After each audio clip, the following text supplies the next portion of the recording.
Victory over VMI. Welcome into the show that covers all things Citadel Bulldogs.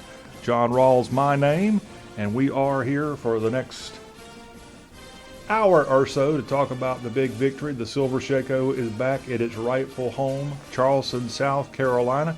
We've got Jeff Hartsell of the Charleston Post and Courier. He's with us, and he'll help us break down that big win over the VMI Cadets and get you ready for a road trip to Johnson City. That's where Brent Thompson's team finds itself this weekend. Also, we've got a lot of stuff going on today's show, and we got very limited time, so let's squeeze it in. We're going to talk a little Citadel basketball. Duger Balcom was at the weekly press conference. We've got some audio and video coming from the head basketball coach at El Cid. And we also have some Citadel baseball to talk about because we've got a very special guest. Our Band of Gold Spotlight is a member of the class of 2004, Chip Cannon, who went on from the Citadel, played some professional baseball in the Blue Jays organization. He's back in his native Lowcountry. He's an attorney, and he's our Band of Gold Spotlight. We're going to bring him on in just a sec. But first up, let's bring on our insider of Citadel Bulldog Sports. That would be Jeff Hartsell. Jeff, how about those Citadel Bulldogs? How about that? That was about the most fun Citadel fans have had at a football game in a very long time. It had been a long, dry spell, as you are well aware. The Citadel had lost 15 of 17 games, but now they've won 2 in a row, and the Silver Shako is back at Signius Hall on campus. It is there, and it is a beautiful sight. Let's welcome in our third component here, our triple play here. We've got myself, Jeff Hartsell, and we got the big guy, Chip Cannon, class of 2004. Welcome in to Citadel Greyline, sir. I'm glad to join you. Thanks for having me today. Thank you. We're going to talk some baseball, but you are a Charleston native. I'm sure you grew up maybe going to a game or two along the way, and you, I assume, have kept up with the Bulldogs even though you've been around the country, around the world playing baseball through the years. I'll ask you, what's it like to be a champion over VMI again? It was a fun day. Saturday I was there. The stadium was packed. Parents' weekend. I don't recall it being as packed as it had been Saturday in a long time, and just the energy itself was really enjoyable. It rained a little bit. Everyone kind of fought through it, and it was a good game. And glad to see the Bulldogs come out on top. Chip, again, a former Bulldog baseball player who went on to play in the minor leagues back in Charleston, as we said. And we're going to talk about your career, and we will do all that. We'll find out what you got going on, as I think he just might be giving George Sink a run for the money. I don't know about that. I'm not trying to rival George Sink. I'm not on the same level in terms of wanting to market that way. And, it's been a transition from what I've been doing over the last couple of years. So I'm looking forward to open up the Well, I found an old baseball card. I'm going to show that in just a few minutes. And on that baseball card, it actually said that you might be looking at dentistry one day. So you've gone from that maybe plan to being an attorney. So congratulations. Thank you. As an 18-year-old, a 19-year-old, 20-year-old, your mind is shifting about what is the possibility of the future. And I think at some point that was probably in my head, and that's just how it made to the baseball card. We're going to show off that card. A good-looking baseball player for the Jays back in the day. All right, let's talk about this current football team, Jeff Hartsell, as Brent Thompson's team from the jump. And I mean from the jump. We're on top of the Cadets and never look back. How about that? The first play of the game for the Bulldogs, 80-yard touchdown to Raleigh Webb. And, of course, the game before, they went to Raleigh on the second play of the game. So they moved it up in the order a little bit. I don't know what they'll have for East Tennessee State this week on the first play of the game. But it's great to see Jalen Adams and Raleigh Webb hooking up on those long passes. They misfired on that a couple of times in the spring in games where those touchdowns would have made a difference. And, that long pass is an important part of the triple option offense. You run the ball, and then you hit them over the top for a big gainer. And that had been missing from the offense for a little while. So it's great to see Jalen and Raleigh getting on the same page with that pass. That pass was great, but that Citadel offense and that rushing game also was pretty darn special too. It was. Jalen Adams ran for 188 yards, and then Logan Billings made his long-awaited return. And boy, you could really tell that the offense has been missing him as well. He popped a 40-yard touchdown run from the B-back position and ended up with 2 touchdowns and 112 yards. So it's great to see Logan back. He's one of the fastest players on the team, and they've been missing that speed and his ability to make a cut at the B-back position for sure. You had a very good article on Logan Billings in the Post-Courier. Tell the audience a little bit about what you wrote about. Yeah, Logan has really been through the emotional ringer over the last year. Going back to last August, his grandparents, who he was very close to, both died of COVID within about 3 days of each other last August. And that led to Logan taking a year off from football, although he still took his classes and everything and remained eligible. He took a year away from the football team and then returned this summer and was practicing very well. He was in position to be the starting B-back and then broke his arm the week before the season opener against Coastal Carolina and has been out. And this was his first game back. And sort of surprised to see him back. I don't know what bone he broke in his arm, but broken arm sounds bad to me. But he was back and just had some tape on his arm, didn't have a cast or anything on it. And he played great. And when he scored that first touchdown, of course, he hit his knees in the end zone and raised his arms to the sky in tribute to his grandparents. So really great to see Logan back. Brent Thompson, head coach of the Bulldogs, spoke about Billings and his team at his weekly press conference. Here is a brief clip of the coach from his Monday press conference. The number one thing that we're going to have to do is prepare. I thought we prepared as good as anybody the last 2 weeks. We had a really good bye week, as I stood here and told you that last week. We were a physical football team. We did exactly what we wanted to do at VMI. We're going to have to equally match that because this is a physical ETSU team. We're going to have to stop the run against these guys. They're going to try to find ways to leverage you. They're going to try to find ways to, get you in a bind and a run-pass bind. So we're going to have to continue to prepare like we did against VMI as best we possibly can. You probably touched on this on Saturday, but what do you say about Logan Billings? Obviously, what he endured last year for his character to kind of make up. What do you say about the day he had? Yeah, I was extremely happy for Logan. I was happy for his family, and he's been through a lot. Not even it's been over a year right now. Is going back to his grandmother and his grandfather passing away within weeks of one another, and then battling back through the spring last year. Wasn't able to play last spring either. Comes back and unfortunately breaks his arm about a week out, and he was the starter at that point going into the Coastal Carolina game. So he had to kind of prolong that a little bit.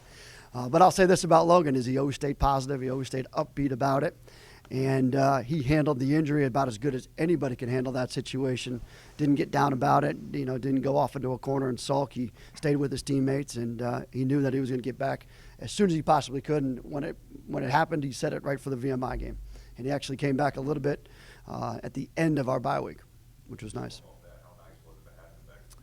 It was nice. As you saw when you've got 3 fullbacks that you can use in there. We used 2 on Saturday. Both he and Amike had really nice days, and they both, if you can keep those guys fresh, it starts to lean on the defense. Yeah, I believe he had a 40-yarder, which is nice. You got a fullback in there that can break one for 40, and certainly Amike can break one as well. So you got 2 guys in there that can take it, and then if need be, we got Storch that can pound out some yards in there as well. That the head coach of the Citadel, Brent Thompson, at his press conference, and that was at Johnson-Hagan Stadium earlier in the week. And he, again, very proud of the rushing and the passing effort. The defense stood up, got a lot of key interceptions in this game. And I think, in my opinion, Jeff, that was the hidden secret ingredient, those interceptions. That's something we're not all that used to seeing out of the Citadel's defense. Well, not only the interceptions, but the fact that they kept VMI's passing offense under control. The secondary has caught some grief, this year and in the spring for giving up a lot of home run balls. And That did not happen against VMI. I think VMI's longest pass play was just 25 yards. And Jacob Harris has been a Citadel killer over the last 2 years. He did not see the end zone against the Bulldogs in this game. And as you mentioned, the two fourth quarter interceptions by Dominic Poole and Destin Mack really sealed the win for the Bulldogs. So the defense played its best game of the season and its best game in a while, probably since the Army game last fall, if you remember that far back, where the Dogs lost 14-9 at West Point. It's probably the defense's best game since then. Great day, great effort all around by the Citadel, and a very important and much needed victory. And again, this victory comes against the hated VMI Keydets, although a respectable kind of hate. Our third component, our closing, our bullpen relief pitcher, if you will, of Citadel Sports here is Chip Cannon. He's on with us here this week. You were at the game. You mentioned that. Anything you want to throw out there about what you saw, Chip?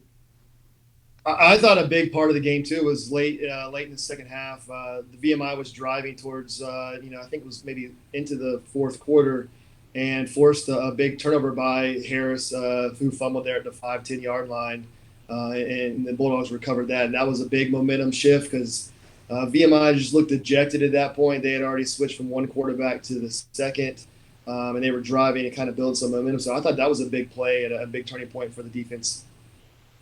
It was Anthony Britton who knocked that ball out of Jacob Harris's hands. And you mentioned the quarterbacks. I think if you gave the VMI coach some truth serum, he'd admit that he started the wrong quarterback.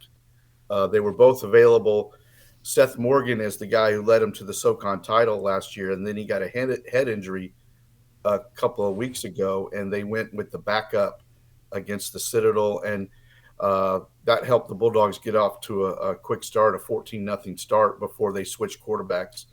And you could tell I thought Seth Morgan had a better command of the offense than Colin Ironside. So that worked out well for the Bulldogs too. Jeff, in my, not that anybody cares, but in my kind of book report of how this game went down, I'd give high grades to every player. They pulled off the victory. But I'd have to not give Brent Thompson an A, and it's only because of some of those decisions that he continues to make on going for it on fourth down. And a lot of times the Citadel just does not get those what should be easy fourth down pickups, and I think it ends up costing them. In this case, it didn't cost them the game. Are you aware if he uses some kind of chart or uses computer data to make those determinations of when to go for it? I don't think so. I think it's more of a gut feeling and he's going to go for it more often than not. It didn't work the one time, but you remember on the fourth quarter drive, it worked twice. Mm-hmm. The first time pretty deep in their own territory, right, Chip?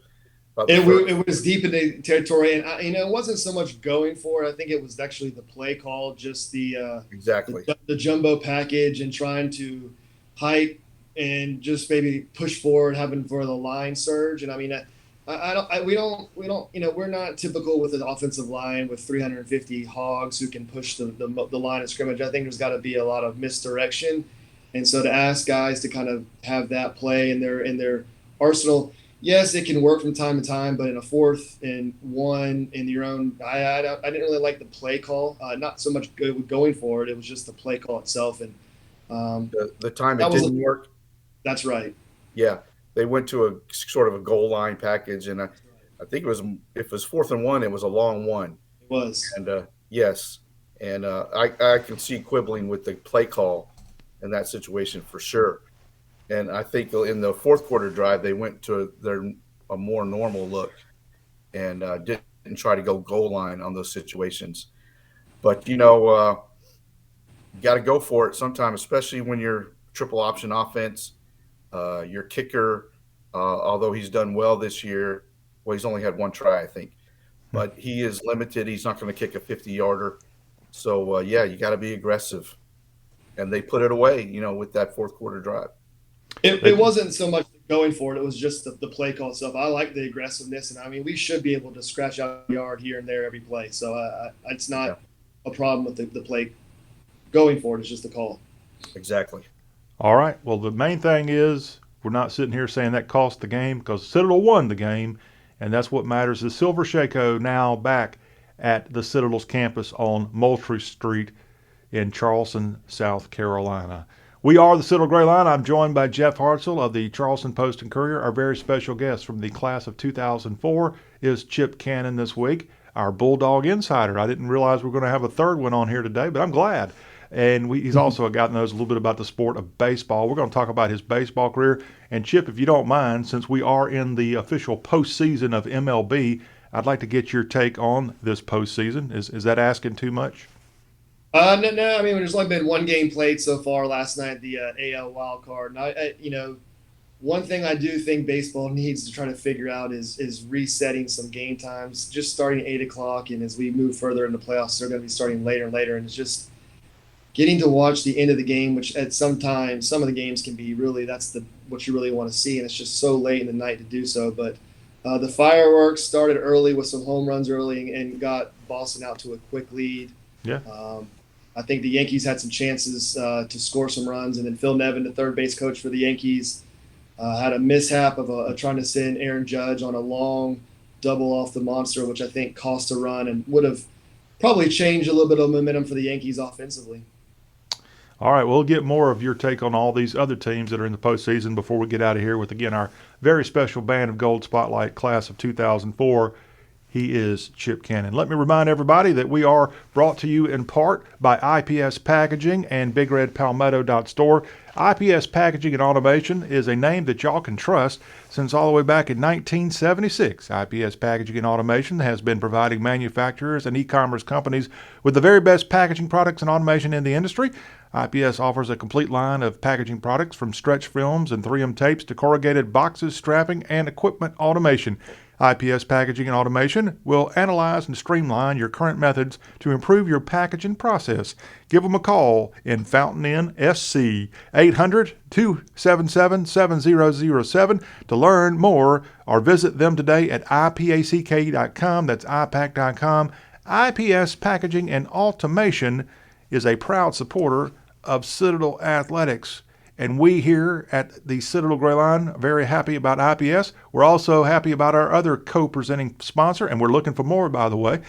Our other sponsor is BigRedPalmetto.store. They bring us each and every week the Knob Knowledge question. And you know what?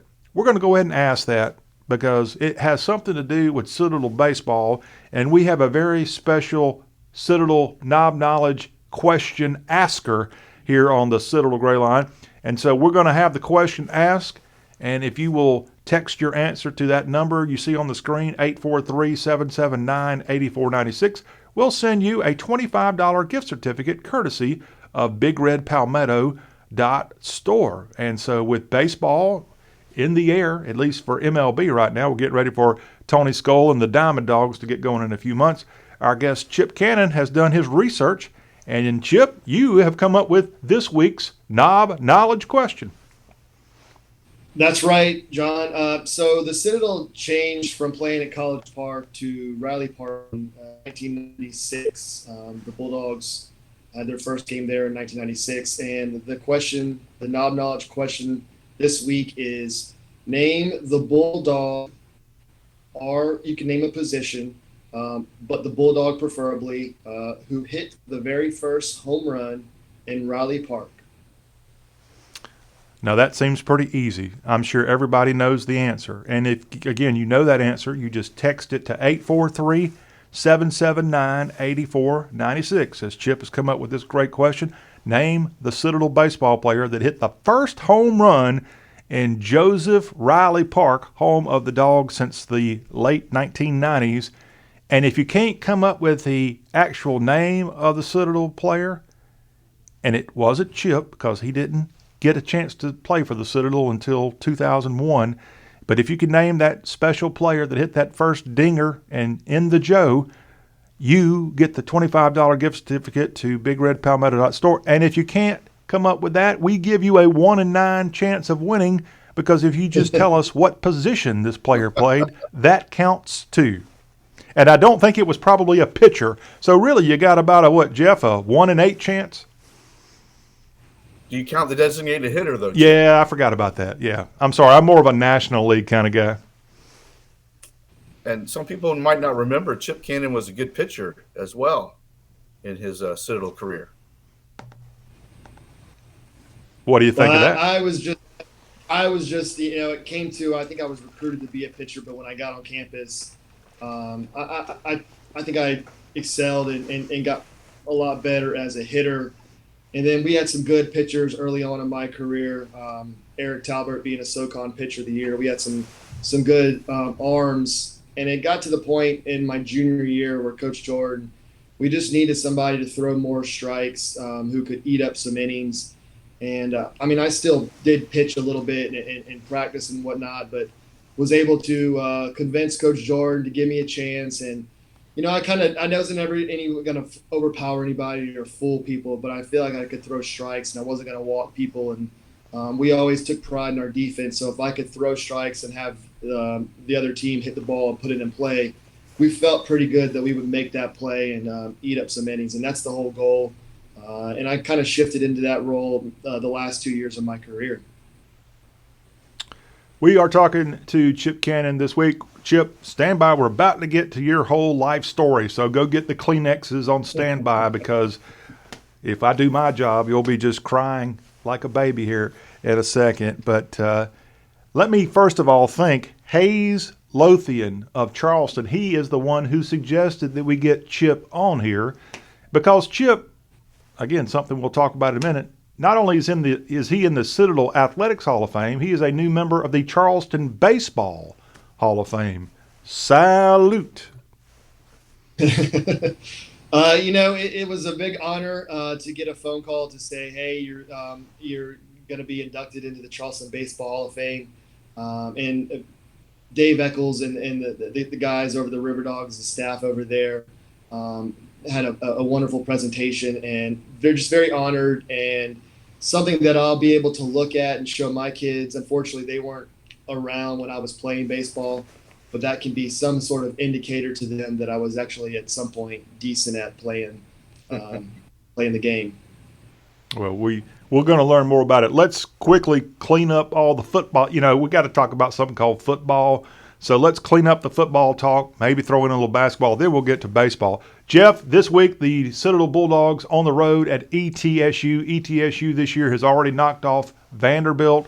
They are undefeated. They went down and won at Samford. Tell me about Randy Sanders and what the Citadel can expect on this road trip to Johnson City.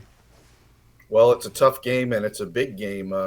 ETSU is 5-0 overall, 2-0 in the SoCon, and of course the Citadel's off to a 1-0 start in the SoCon. So all of a sudden it's a battle of two teams that are at the top of the league. And Randy Sanders has done a great job. ETSU had suspended or, killed their program for a long time and then brought it back a few years ago. And Randy Sanders has done a great job of building up that program. They were playing in a high school stadium, and now they've got their own nice stadium there in Johnson City. And this team, as you mentioned, they beat Vanderbilt. They can win a defensive battle, and they can also win a shootout like they did at Samford, where I think they scored 50-some points. So they can do a little bit of everything, but their defense is really good, and they have a running back named Quay Holmes, who's very good running and catching the ball out of the backfield. So the defense is going to have another really good effort for the Citadel to be in this game. One thing we didn't mention against VMI, no turnovers, right? +3 in turnover margin against VMI. They'll have to do that again as well at ETSU. All right. It's a kind of a late afternoon start in Johnson City. And let me be the first to tell you, if you don't have tickets, you better get them quick because ETSU Stadium technically has a attendance or a capacity of somewhere around 8,000, and they've been having over 10,000 show up. But yours truly is making his first trip to Johnson City for this weekend's game. And just before we came on the air, I went on to the ETSU website and bought tickets right on the visitor side. And it was pretty easy to do. And I love the fact that when they say the ticket's $25, Jeff, that's what it actually costs. You don't have some kind of silly fee thrown in there, a fee that I would have to call somebody like Chip Cannon and try to go after them in court for why they charged me twice that for some kind of processing fee. But yeah, you can go get tickets. Do it quickly though, because let's pack that side of the stadium with Citadel Blue if at all possible. And I'm again looking forward to my first trip to Johnson City because I'm trying to get my full, list checked off of all the SoCon sites, and that's one place I just haven't been yet. So looking forward to that, and hopefully we'll see a lot of Citadel fans. And look, how about this? The Citadel with a chance to go in there and come out of there 2-0 and turn this season around even more than what we all thought. So anything else football-wise before we start turning our attention to other sports, Jeff? Well, it'll be a big game for Citadel quarterback Jalen Adams, who is from Johnson City. And so he'll be having a homecoming. ETSU did not recruit him, so maybe that sticks in his craw a little bit. He played quarterback at Science Hill High School, of course, and we all know the old ball coach was the quarterback at Science Hill back in the day. So it's going to be a big weekend for Jalen Adams and his family. It will be. And again, Jeff Hartsell, Jeff_ from the PC is where you can log on and get all the updates if you're not there in person. And, of course, the recap and more. And the Post and Courier does an amazing job of having Jeff on staff. But, look, if you don't live in the Lowcountry, if you're not smart enough to live in the Lowcountry or be from the Lowcountry like Chip Cannon is, you can keep up with what's going on in Charleston and South Carolina by getting your subscription, the digital subscription. Get it added to your phone. It's only $1 a month for 4 months. And, again, not only do you find the great writing of Jeff Hartsell, but the Post and Courier does so many great stories that have to do with the local area, and it might be of interest to you, but sometimes things that have nothing to do directly with the school somehow connect back to the Citadel. Jeff, I was on there on Thursday or Tuesday evening kind of scanning through, and I'm trying to pull up what this actual story is titled, but you have a story that's been posted at the Post and Courier about a former Citadel cheerleader, and I think she is in North Charleston, and she's had to have breast surgery or something like that. Did you see this story? I did. She's a police officer, and I think the story was about an escort that they gave her on her way to the hospital for treatment, and just all the support she's received from her fellow officers and the community there. She's actually a Citadel grad, and I did not know she was a former cheerleader, however. Yeah, I think her name is Ashley Thompson, I think. Right. Class of 2008, 2009, somewhere like that. I had intended to bring this story up. I can't find it. Jeff, y'all put up so many stories it gets lost in the shuffle. Got to put out that paper every day, John. Yeah, well, when you're digital, you have no limit to what you can do, and that's what y'all are doing. Y'all are cranking stuff out. All right, Chip, I know you're a busy guy. Hopefully you don't mind if we spend a few minutes talking about yourself. You got time for that? That's not something I really I like to do often. I enjoy talking about sports or whatnot, but if you want to ask some questions, I'll give you some answers. All right. Again, keep that Kleenex right beside you. First off, you're a native of North Charleston. How much did you know about the Citadel? Did you have a Bulldog connection? What led you to move on down I-26 and attend LCID?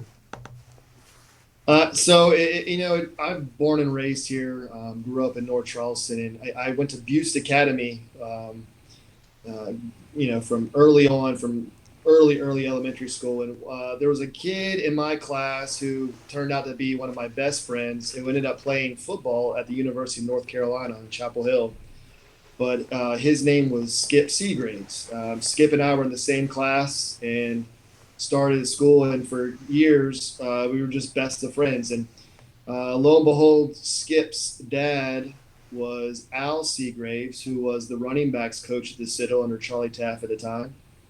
And so, from time to time in the weekends growing up as a little kid, I'd go over to Skip's house, who lived on campus at the time. And the campus of the Citadel has changed a lot. I can remember being in second, third grade, being on campus and running around to doing a lot of the different things on campus at the time. So I've been going to football games, been at the Citadel since an early age, and then growing up in Charleston and playing baseball. I was recruited by several different places to go to school. South Carolina offered some scholarship. Just the Citadel seemed the right fit for me, and I had family members that had gone there. And And lo and behold, as I sit here today, I'm married into a Citadel family. My wife's grandfather was General Signia, so I'm tied into the school. I have been for a long time and plan to be for years to come. Jeff, I Man, can't remember when you went to high school.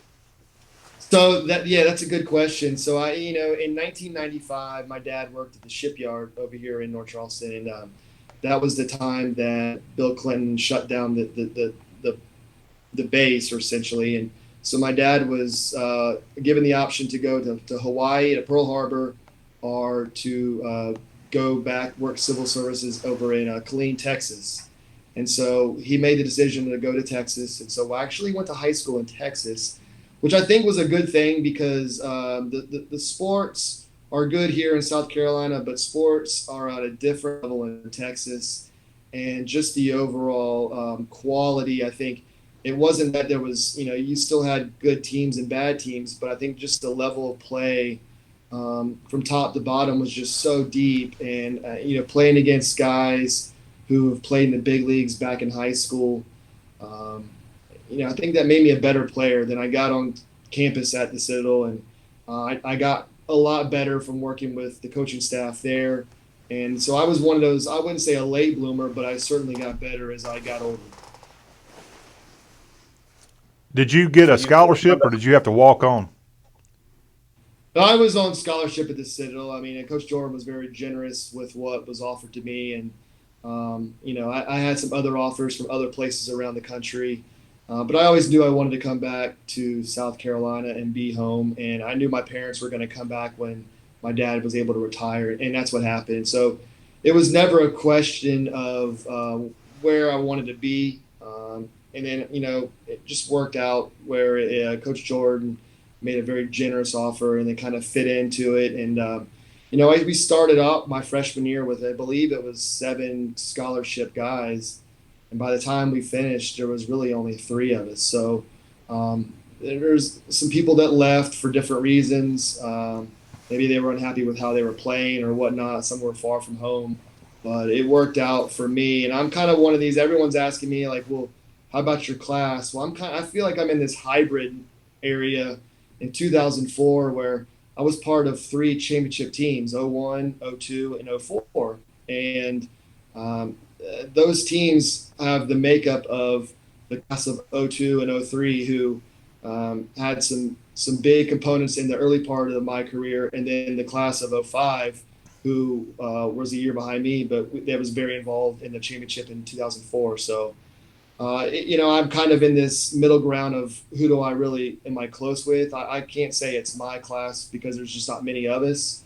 So I kind of feel like I'm in this hybrid of the classes ahead of me and the class behind me. You mentioned Eric Talbert. Who were some other guys on those teams? So when I came in as a freshman year, I mean, we had the big 3 were the 5th-year seniors were Stuart Jordan, Daryl Bird, and then Philip Hardig. And those 3 guys had played and successful for several years. And so it was kind of nice to kind of walk in on campus and you had 3 guys who had been doing it for at least 4 years at that point, 3 years at that point, and kind of learn from them. And, I was able to kind of be around Phil a lot, and Phil's approach to the game was so experienced, and just being able to pick up on little things with Philip and Limo was, I think, crucial in just at least getting me off on the right foot and being able to take it from there. So Limo, and was Dan on that staff? Dan McDonald? Ironically, Dan McDonald was the coach who recruited me, and he's the one I had the closest relationship with. And that summer of me heading to campus, I played on the national team that summer, USA Baseball. And while I was doing that, that was when Dan had made the switch, or was making the switch from the Citadel to Ole Miss. And so here I am the summer before I'm supposed to report to the Citadel, thinking Dan McDonald's going to be there and he's leaving. So and he called me and told me what was going on. And it was a fine conversation. But that was the right thing for Dan to do at the time. And I didn't hold any animosity towards it, but Dan was the one who recruited me, but Limo is the one who shaped me to be the hitter that I became. Can you believe those 2 guys and where they are now? And It's really ironic that the guys who had that much of an involvement of me getting to college baseball are two of the top two guys in all of the country. I was very fortunate this summer to be able to fit my schedule to go out to Omaha, which I had never been before, and it was a great experience. My wife and I we went out for a couple of days and spent some time out there with some friends who were there, and I was able to see Limo and talk to him briefly one day. And I mean, he was busy. It was early on in the College World Series, but to run into him and talk to him and just see the excitement. And that morning I did see him out. He was certainly walking around trying to burn off some nervous energy, and made it very clear that he was a little bit nervous about what was about to unfold. He kept his head down, and Mississippi State's fan base is so huge, and everyone was excited to be there, and he couldn't turn a corner without some Mississippi State fan recognizing if they did and wanting to ask him questions. So he was just keeping his head down, and once he realized it was me, saying, hey, he got a big smile on his face and came over, and we talked for a good bit and took a good picture together. And then, lo and behold, 2 weeks later, he wins a national championship. Before Chris we talk about Lemonis, I was going to say real quickly, Chris Lemonis, class of 1992, and I'm sure you know this, but Chip, do you know what position he played at the Citadel? Well, he did play first base, yes, but he started off as a catcher. So, okay. But I will say he played first base, and he will never let me forget that. Okay. Well, I remember going over to the old College Park, and I guess it was an afternoon game that I snuck out of campus to see, and he was the guy that was right in front of me there on first base. And boy, we had some great teams in those early 1990s, and you carried it on during your time period as well. Jeff, back to you. Well, I just want, before we talk about Chip's pro career, you mentioned Phil Hartig, and just wanted to get your thoughts on Phil. He was maybe one of the best college hitters I've ever seen, and just talk about his approach and what you might have learned from Phil, who still lives in Somerville. He does, and I see him from time to time. And Phil's very involved with the coaching of his boys, and is very involved with growing the game for them. But Phil's approach, I think, it was like he was playing chess when everyone else was playing checkers. Just his ability to understand what pitchers were trying to do.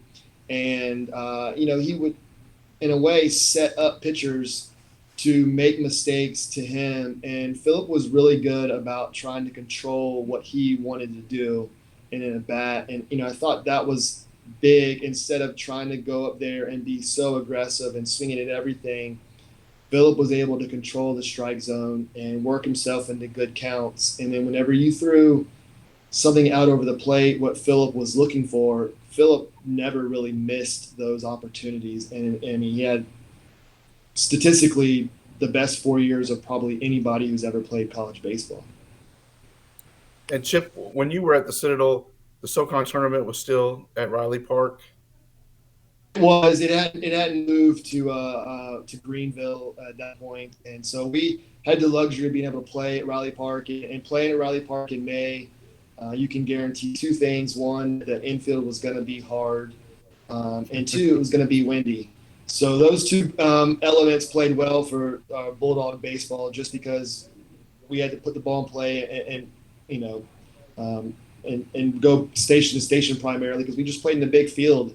And then the wind certainly helped our pitching staff too. And we had some guys who could hit home runs, but we weren't the College of Charleston who played over at Patriots Point, and it just seemed like, how are these guys hitting so many home runs? And you go over there and play, and you're like, oh, that's how, because the wind just blew out every day, and it just felt like it was, you were just hitting balls and just to the moon. It just felt like that, which is fun if you're an offensive guy, which I was, but for pitchers, that could be a nightmare. Well, to this day, one of the longest home runs I ever saw was your home run at Patriots Point over the right field wall. I think it rolled onto the golf course back there. You were talking about that earlier, and I can remember it was a game again. Reed Price was the pitcher that day, and I know which one the home run you're talking about. It was actually the second home run I hit in the game. The first, it was a 3-1 count, and Reed Price threw a changeup, and I hit it out to right field. And then the next at bat, I got into another 3-1 count, and he threw another 3-1 changeup, and I hit it, into right field. That's the one you're referring to that went over the trees onto the golf course. Yeah, it was a long one. So Chip, I can't remember. Were you drafted by the Blue Jays? I was in 2004. I was drafted in the 8th round by Toronto, and that year we had 2 guys drafted. John Ellis was in the 6th round that year by the Padres, and so I can remember that year being we were together. John and I, our families were together, and John had already been in talks with the Padres prior to the draft, so he kind of had an idea what was going to happen, where to be aware. And so we kind of knew what was going to happen, and we were celebrating, John being drafted in the sixth round by the Padres, and then not too long after that, my name, we heard it, but we were like, really? So we had to double take that, a round and a half later that my name was called, and was really exciting because you talk to different teams during this whole process, and you hear different things. But I don't recall ever really talking to Toronto at any point. I'm sure I had plenty of things I did for different teams in terms of filling information out, but I don't recall talking to their scout, Mark Tremuta, who was the scout who signed and drafted me. But I'm very thankful that he did, and they gave me an opportunity. And I played for several years and had some success in the minor leagues. And if you had asked me back in about 2006 and 2007 if I was going to play baseball as my career, I would have told you yes. And then unfortunately, a couple injuries, a couple surgeries derailed that pretty quickly, and then it was on to the next part of life. How did you follow the draft back then? Back then, the draft was not on TV as it is now. It was done all through the internet, and it was essentially a giant conference call that was being conducted by Major League Baseball. And it was, whenever it was the team's turn to pick, they would activate their speakerphone or whatever and make their announcement. And then Major League Baseball would update their little draft tracker and would show you who was drafted by who. And I can remember Tommy Lasorda was making picks for the Dodgers during the draft. And he gave the next Dodger great to wear Dodger blue, and whoever it was going to be, he would announce that. But I just remember listening to it through the computer that night, and it's advanced a lot more since back in 2004. So how, quote unquote, close did you come to the majors?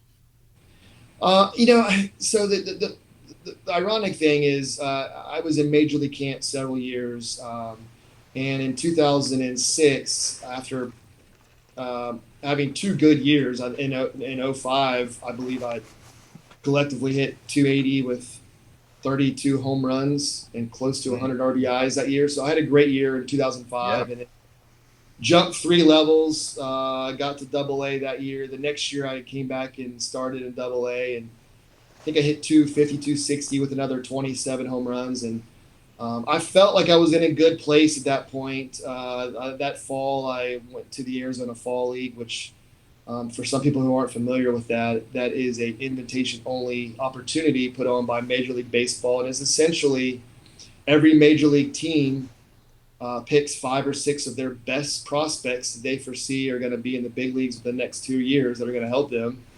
And they throw them into this pool of players. Well, 6 teams are divided amongst 5 Major League teams who combine to make each roster. And so collectively on my team that year, we had a lot of big leaguers, the Rays, the Tigers, the Reds, the A's were all on my team that year, and played with Ben Zobrist, and, Ryan Braun was in that league. And wow, I mean, there's some firepower. Yunel Escobar was in the league that year. I mean, we had some big-time players who played that year. Well, I had a great fall that year and ended up winning the MVP of that league. wasn't a Triple Crown winner. I think Escobar may have beat me in the batting average race or whatever, but had a great fall, and that turned into being named the Arizona Fall League MVP in 2006. And so Wow. I thought at that point I was going to play in the big leagues in 2007. Well, the collective bargaining agreement changed that winter and forced or did not require me to be activated through the 40-man roster, just change with that, which would have impacted me significantly in what my opportunities would have been in 2007.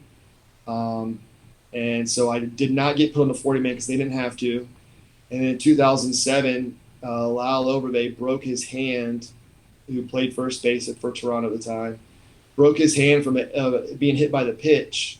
I think it was John Danks from the White Sox threw a fastball and broke his hand. And so Lyle Overbay was out. There I am, but I wasn't on the 40-man. I was banged up a little bit, and Toronto made the decision. I found out later they made the decision to call up somebody else. And had I been healthy, that would have been my time to get to the big leagues. And then once you get there, you just don't know how things. I mean, it's just the game is just you never know what that will do for somebody, how that can change. And so for me, I felt like in 2007 was my time to play, and I was playing the best baseball of my life. I had been a good hitter for several years, was comfortable and confident. Just unfortunately, a nagging wrist injury, which led to a later surgery, is what was the beginning of the end for me. Yeah, timing is everything, as you know. And speaking of time, let me just double check. Chip, you're a busy man. Do you have a few more minutes you can devote to us? I do. I've got stuff going on today. I just started my new law firm here 2 weeks ago, so I'm up and running and doing all that stuff. But I have carved out some time for you guys, and there's nothing more I enjoy than baseball and practice the law. But then talk some Citadel athletics is always fun for me. Well, when did you know it was time to transition to the next part of your life? Well, you are very abruptly told, you can play, but you're not going to play here with us anymore. And so it came to the point where I just did not want to be at that age, 27, 28, trying to prove myself any further. I mean, I was playing the best baseball of my life a couple of years prior, and I had just now had a third surgery on a fractured arm from a collision in the game. And it was just, I was kind of fed up of all the rehabbing and trying to get back to that. And so, I mean, it takes some time to get healthy again and kind of get back to feeling normal, but it is very unfortunate, and the timing is right. It's got to be right. It's baseball and sports in general is a lot of business involved, and it's not just simply on the field. There is so much more to sports than what's on the field. I mean, that has a lot to do with it, but there's a component to that as well. Had you been considering law as a career during your minor league baseball? I don't think that at that point in time I had already started considering. I think I was trying to figure out what the next thing for me was going to look like. And I think once I got back, I took a little bit of time to kind of try to help figure that out before I made any decisions.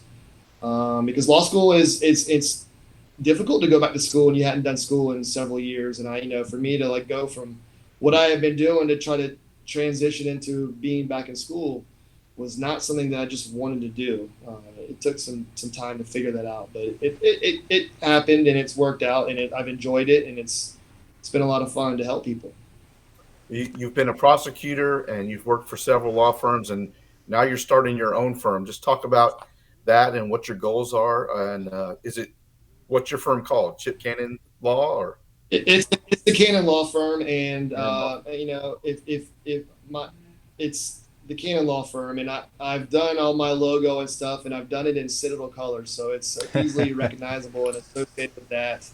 I don't think there's any mistake about that, but I've done insurance defense work and worked at large firms, and I've prosecuted, and then I've transitioned in about 6 years ago and started working in private practice doing plaintiff's work and helping people who've been hurt in however way they've been hurt, and kind of doing that. And that's kind of what I've grown into, and I've enjoyed it. I enjoy helping people. I enjoy helping tell their story and helping them kind of feel that I can right a wrong that's happened to them along the way. And so that's what the Cannon Law Firm is going to focus on doing. And I've been doing that as an attorney, but the Cannon Law Firm is going to focus on trying to help people right their wrongs and try to do whatever I can to make them get back to whatever they were before whatever happened to them.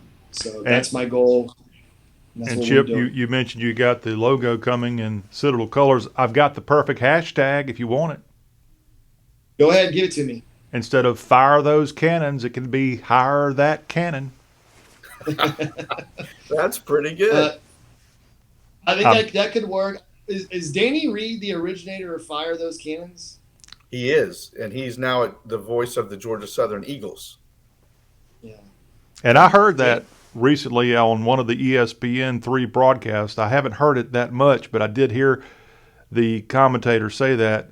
Or maybe it was listening to the play-by-play. I heard it somewhere, which, by the way, again, got to throw this out there. We do a good job at the Citadel, but my goodness, if they need to borrow one from me, please, somebody throw out a microphone outside the broadcast booth so we can hear some crowd noise, because there's over 10,000 people there. You don't even know anybody's there. And then you see the camera start shaking a little bit when that crowd gets fired up on third downs and such. But I'll be happy to donate a microphone to get that crowd noise, because I know the people are there. That's one positive thing we got going. We do have fans. It'd be nice to hear that come through when you're listening. Okay, enough of my griping. You know, one thing I really liked at the game, and I don't know if you noticed it, Chip, the public address announcer, when he announced, Jalen Adams with the run, he mentioned their company in the Citadel, like From November Company. I thought that was pretty cool. I did recognize that. I don't think that's been going on for a while. It's just kind of a recent thing. And I think it is part of the trying to unite the core with the football team and try to connect them on that level. It also gives, I think, a connection to the crowd for the guys who sat in the stands cheering Saturday. Maybe they're a no company or golf company or whatever. So it gives a little bit of pride to know that, the guy who scored a touchdown represents the same company that you were in at school. So I think there is some connectivity that way.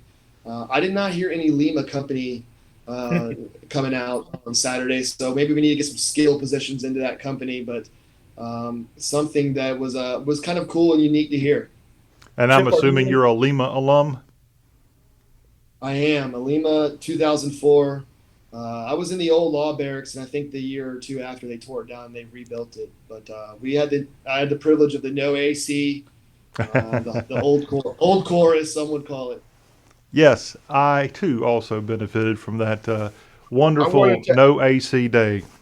I wanted to ask Chip if he's involved with, I think it's called the Diamond Dogs, the supporting Citadel baseball.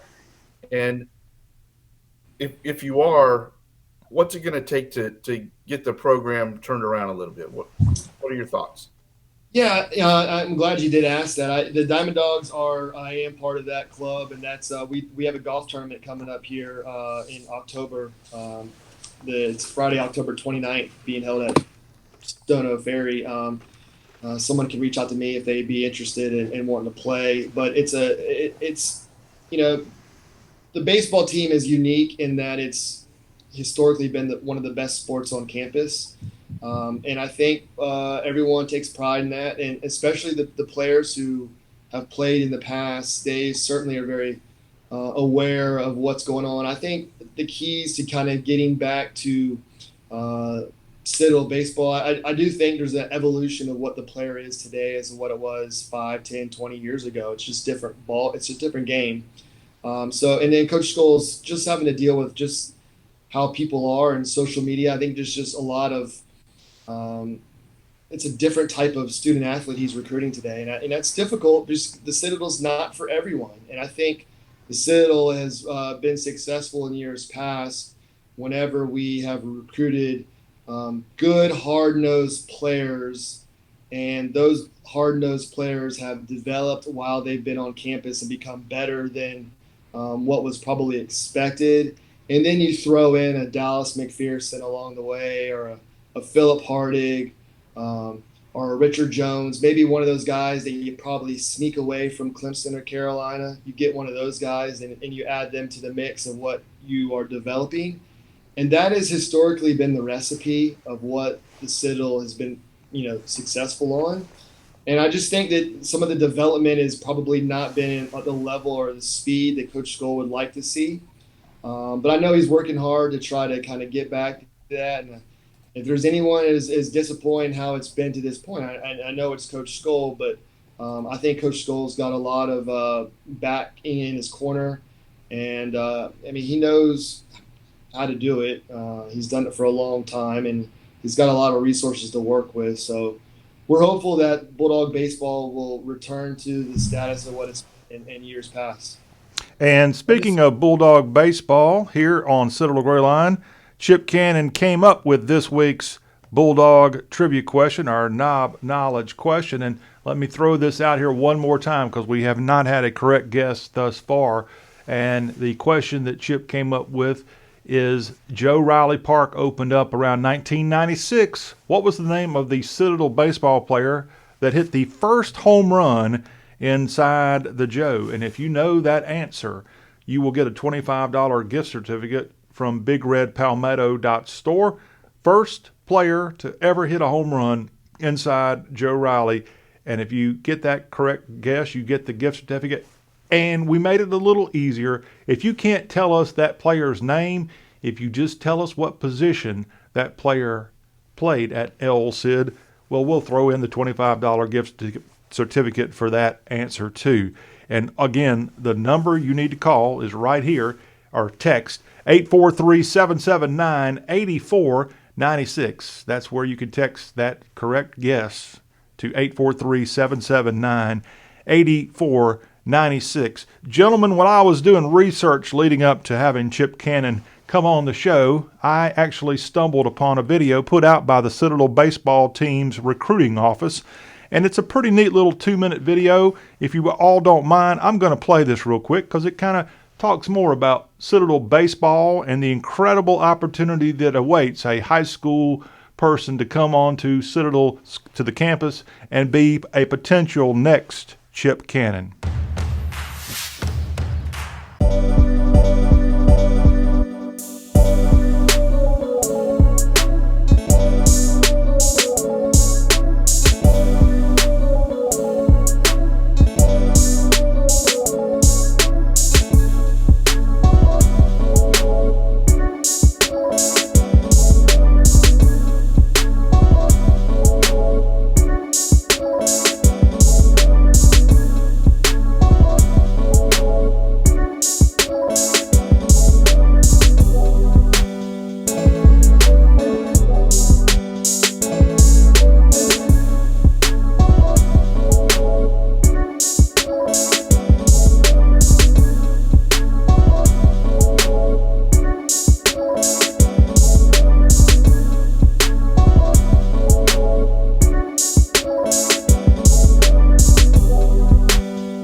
Well, I don't know about y'all, but sign me up for Citadel baseball. How about that little video? Again, I stumbled upon that while trying to bring on Chip, get some old video of him, and some of that is from a few years past. Some of that stuff's been updated, but How about that, Chip? I was the images of the indoor hitting tunnel, which is in Vandiver Hall. That place was hours were spent in that room, beating the baseball off the tee and into the nets. But man, it is a nice facility to hit in, and it's a long way from where it was, 20 years ago for sure. Well, Chip, you've been so graceful with your time, and I know you've got to get back to a law career. How can people find you if they want to maybe consult with you about having you represent them? What do they need to do? Certainly. I appreciate that. My law firm is the Cannon Law Firm, and my website is www.cannonlawsc.com.